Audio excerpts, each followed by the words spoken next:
selain daripada kita mencari, tapi kita kena budaya ilmu ini ialah kita harus maknanya dari segi aspek soal membaca. Selain daripada kita mendapat maklumat daripada guru-guru yang khusus di masjid dan di surau, tetapi kita harus berusaha untuk memperbanyakkan bacaan-bacaan.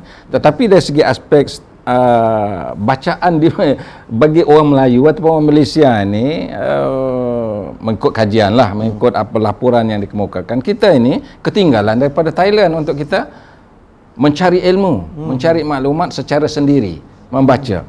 Jadi oleh sebab itulah bagi kita, dalam kalau kita melihat daripada sudut pandangan Islam itu sendiri, ya, kita nak menuntut ilmu ni, ya, daripada buayan hingga ke liang lahat. Maknanya budaya ilmu itu berterusan daripada masa ke semasa. Saya cukup tertarik lah ketika saya buat PhD, ya, dekat Universiti Malaya. Ada seorang yang sudah pencen 60 tahun. Pencen 60 tahun. Dia baru belajar untuk ambil bachelor. Dia kata dia sama mendaftar dengan anaknya yang mendaftar bachelor di Fakulti Perubatan, dia mendaftar di Fakulti pengajian Islam dekat Universiti Malaya. Saya kata kenapa? Sebab saya mencintai ilmu, saya hendak mencari ilmu dan saya hendak membudayakan ilmu ini berterusan daripada kecil sampailah saya pencen ini pun masih lagi untuk menuntut ilmu. Ini jarang berlaku dalam masyarakat kita. Maknanya bila orang keluar universiti habis dah. Dia hanya membaca, mencari ilmu, mencari maklumat dalam universiti saja. Sebagaimana yang disebut tadi lah. Maknanya dia belajar hanya untuk lulus periksa. Lepas dapat ijazah, dia pun tutup kitab, tutup buku. Jadi ini yang budaya ini tidak dapat kita terjemahkan dalam itu, baru nak dapat maklumat. Belum lagi kita nak mengamalkan budaya itu sendiri.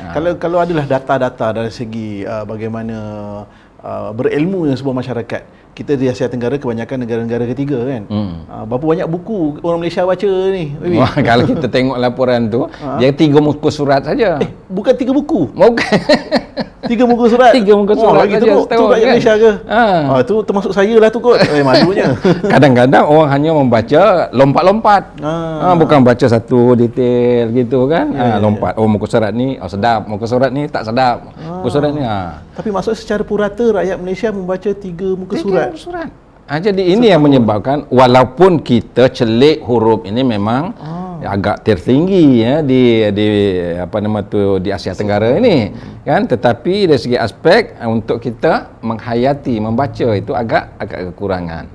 Tapi berbeza dengan di Indonesia kan. Oleh sebab itu kalau kita lihat penterjemahan kitab-kitab di Indonesia, saya kalau semasa saya sebagai pensyarah dahulu, tiap-tiap tahun saya pergi ke Indonesia beli buku, beli kitab, sebab terjemahan dalam bahasa Indonesia itu hampir berserupaan sekarang ini dengan bahasa Malaysia itu. Jadi maknanya cepatnya ataupun orang Indonesia ni untuk menterjemahkan kitab-kitab itu ke dalam bahasa Indonesia itu cukup banyak, supaya orang masyarakat atau masyarakat Indonesia itu dapat membaca dengan baik, dengan itu ilmu-ilmu yang ditulis itu sendiri.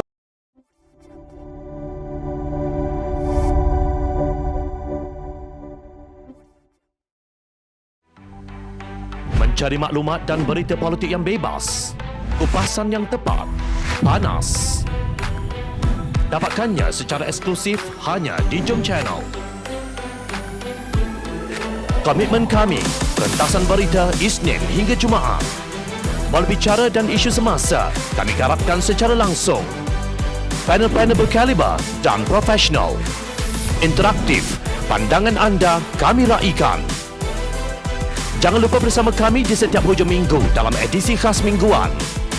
Jom Channel, moving forward, sharing a new experience.